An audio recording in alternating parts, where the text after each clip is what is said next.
Nuk kam dima për kërkujna, shtëpia mu ka kallë, jetoj që të me 6 fëmijë, jetima, burrim ka dek që 8 vjetë. Qështu fëmija dalin ka pak punoj në përara, po tash t'i pak dime vëlla quj, nuk po kena kam ja majt.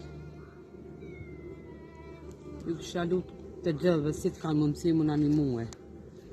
Qytetarë të nderuar, këtu jemi në fshatin Idrizov, komunë e Shkupit, kemi ardhur tek Jemot rajon, e cila jeton me 6 fëmijë jetima, pasi që burri i ka vdek, jeton në gjendje shumë të mjerueshme, pasi që edhe shtëpia ju ka djeg. Këta jetima kanë nevojë për mbështetje. Një sofër e thjesht, por zemra e jetimit qanë në heshtje. Letë mos mbetet asnjë jetim pa bosqeshje dhe pa përkujdesje. Allahu i mëshiroft jetimat dhe i shpërbleft ata që kujdesen për ta.